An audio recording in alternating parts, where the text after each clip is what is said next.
Hi again. Let's do some odd numbered exercises from section 1.8. Number one, we want just this for a premise, and we want to prove this. Now, of course, you could just prove it directly with one step of addition, but we're here to make indirect proofs. So let's try it. 1, P, that's a premise.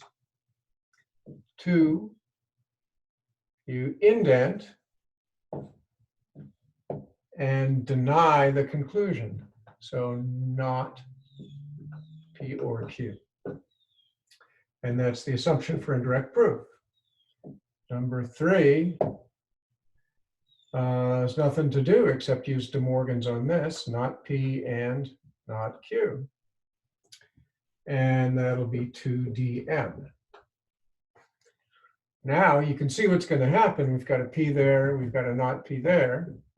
We're going to simplify this, get not P, 3 simp. Right? Now we're going to show that contradiction that we want, P and not P. That's 1 and 4 conjunction. So this is the contradiction we were looking for. Now we outdent and state the thing that we denied, P or Q, because denying it led to a contradiction. That can't happen for something that's true. So if this is false, this has to be true. So that's 2 through 5, indirect proof. And we're done. Now we look at number 3. Number 3, we're just trying to prove this, P or not P, without any premises. So we just start with an indentation because there's no premises to list above. So the first step is the negation of P or not P, right?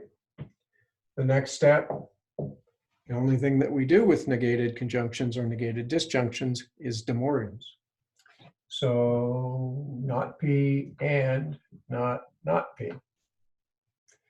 And so this is the assumption for indirect proof. This is 1 De Morgan's.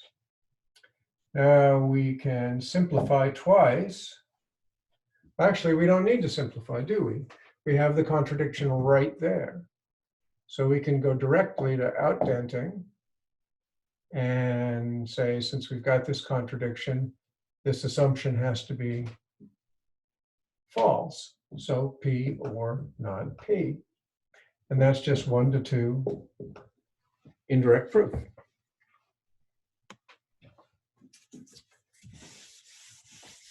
Yeah, I'm pretty proud of that. Number 5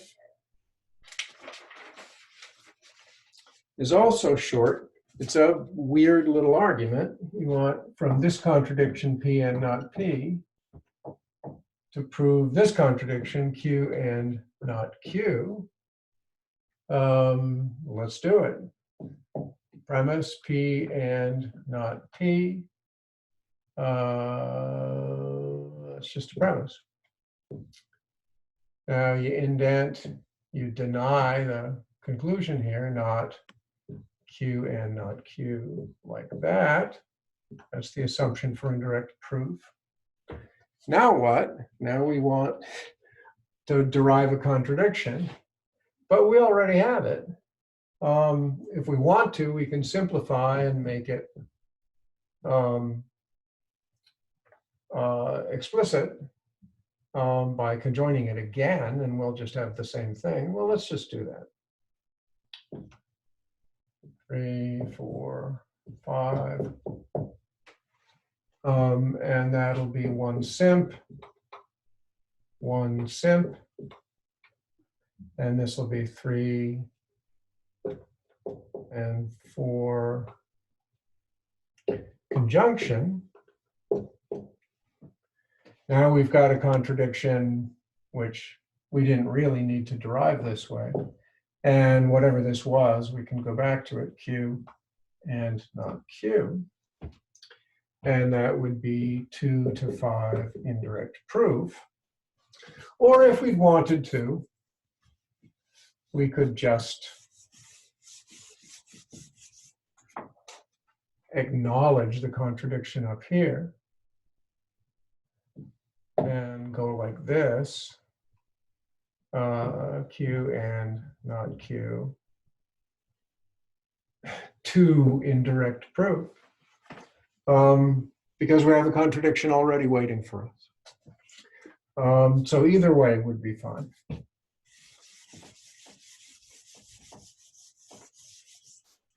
That was 5. Now we look at 7.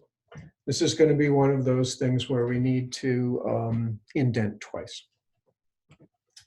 So we've got P and Q or R. We've got P and Q, sorry, P and not Q. And these are our premises, 1 and 2. When we have a simple conjunction like this in the premises, it's fine to, and it may turn out to be convenient to do the simplifications before you start the indirect proof step. That's fine. So we can go 3P for not Q, and those will just be 2 simp. 2 simp. Now we can get to work, if we like, on the denial of the conclusion. What was the conclusion for this?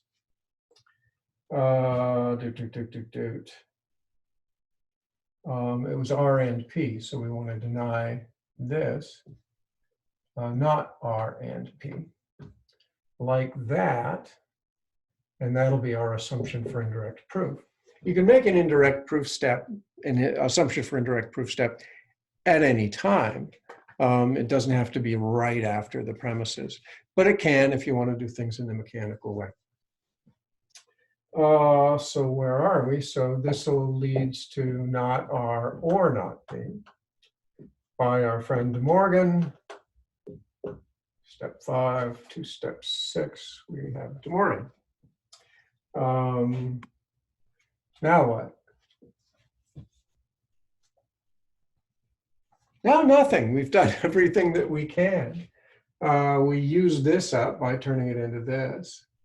This is sitting there being a disjunction, and here's a disjunction. And there's nothing left for us to do to sort of crank things down to simpler state. But it is a valid argument. And we do have these outstanding disjunctions that we can use. So let's use one of them. The rule for doing this is you assume the first disjunct, or whichever disjunct you want. You assume one of the disjuncts, derive a contradiction from that. So that proves that that disjunct is false. Since it's a disjunction, then by disjunctive syllogism, the other disjunct has to be true. And so you outdent and list that statement. Here, we'll do it.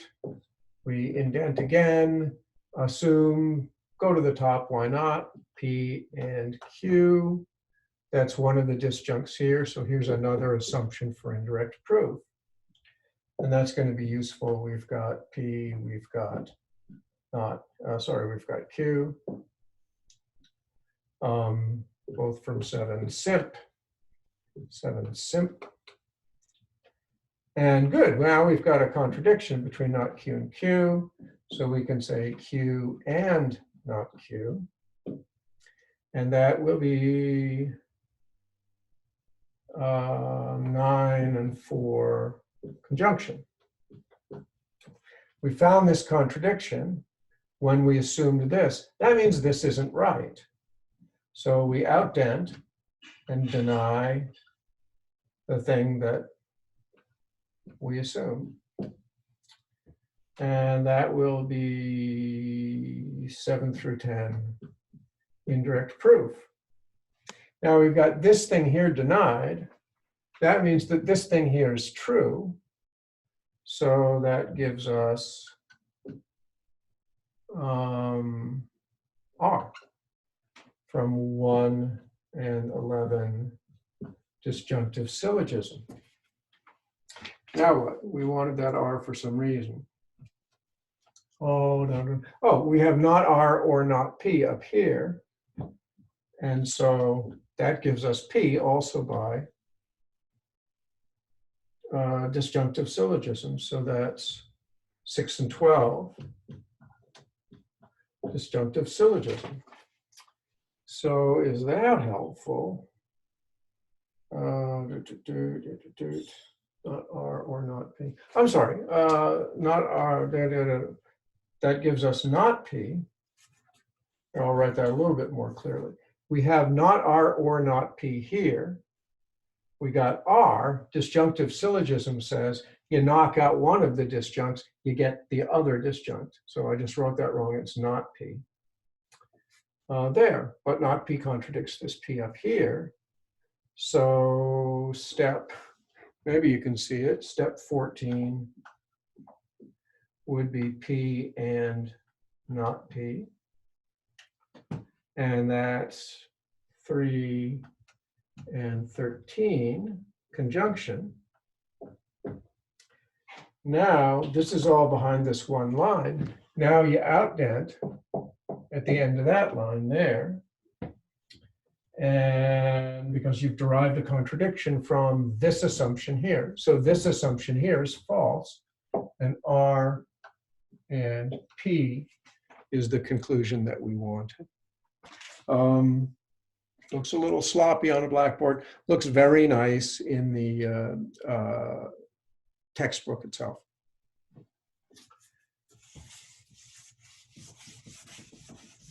So that was 7. Number 9 looks a little bit longer. So let me try to write it as neatly as I can. P or Q or R, that's a premise. And then we only have one premise. Then we've got a conclusion that we need to deny. The conclusion that we want is P or Q and P or R. So we'll deny all of that, not P or Q and P or R. And that's an assumption for indirect proof. Now what? Well, as usual, we have De Morgan's to get that negation sign inside these parentheses and get rid of the parentheses. So we've got not P or Q and, or not P or R. So that's just De Morgan's on 2. Now we're stuck again. We have a disjunction in the premises. We've got a disjunction that we've got here, and there's nothing else to do. We've just got disjunctions. There's no way of simplifying a disjunction unless you can get the negation of one of the disjuncts, and then you can use disjunctive syllogism. This is one of those cases where we have to indent again and just assume one of the disjuncts, try to derive a contradiction from it. So we could use either of these as the basis for doing this. Let's take this, not P or Q.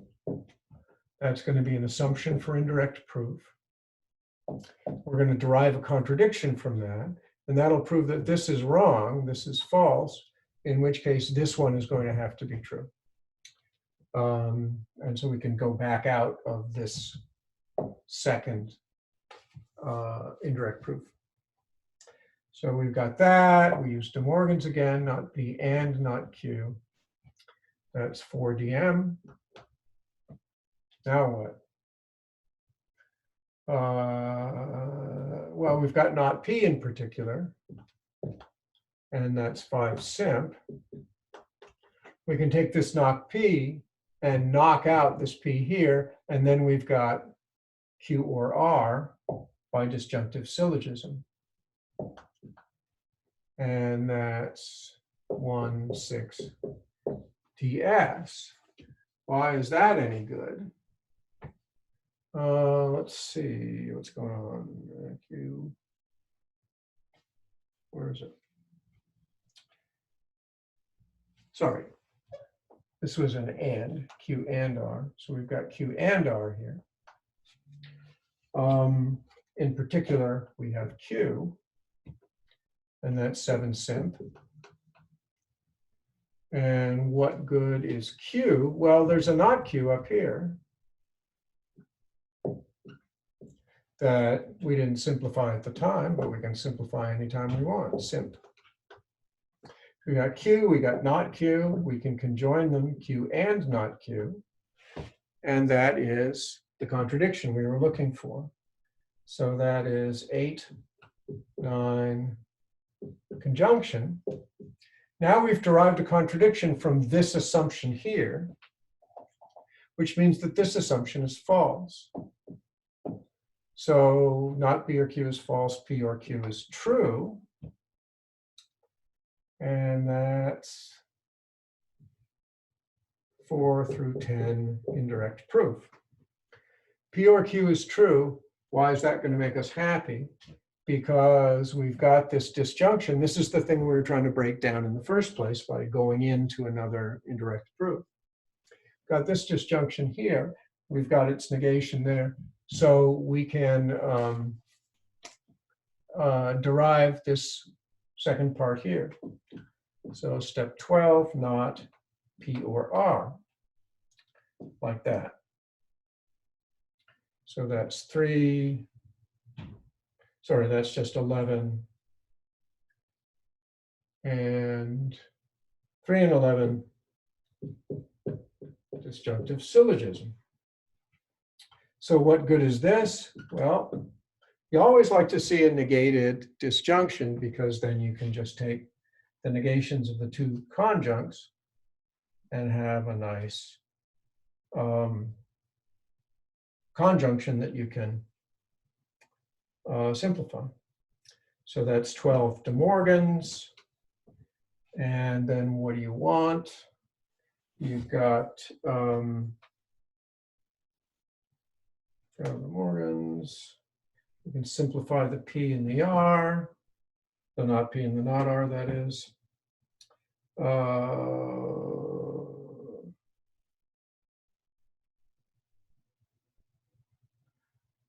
Not P is 13 simp. Not P gets you something up here, right? If P is false, then this part has to be true, that disjunct. So I now derive that, 15, and that is 1 and 14 disjunctive syllogism, and the result is going to be Q and R. What good is that? Q and R is going to give us R. And why do we like that? Because we've got a not R here. So we're going to take both of these from simplification, put them together with conjunctions, and we'll have the contradiction that we're looking for. So let's see. Not R, where are we? 16. We're behind the line. Not R comes from 13 by simp. R comes from 15 by simp. Sorry, can you see this? Probably not. When I'm in the way. So now we've got R and not R. This and this, R and not R. And that's 16, 17 conjunction. And finally, we can go outside of this line because we've derived a contradiction now from this assumption up here. And so, oh, sorry, we derived the contradiction from here. So this here is false. 19, we've got P or Q and P or R, just like we wanted. And that's from 2 through 18 by indirect proof. When you do these yourself, try not to do them facing away on a whiteboard while you're talking at the same time. So just take your time. Think about these steps. Think about the ordinary patterns. There are really only half a dozen, maybe as many as 10 ordinary patterns that just show up in these things. And you can do them more or less routinely. Again, there's that list of steps in the textbook labeled mechanical procedure, and you can do those and crank out any of these proofs if you just follow those steps in order. But I'm hoping that you'll get more of a non-mechanical just feel for how these things work. Okay, I'm going to stop this, and we'll talk again soon.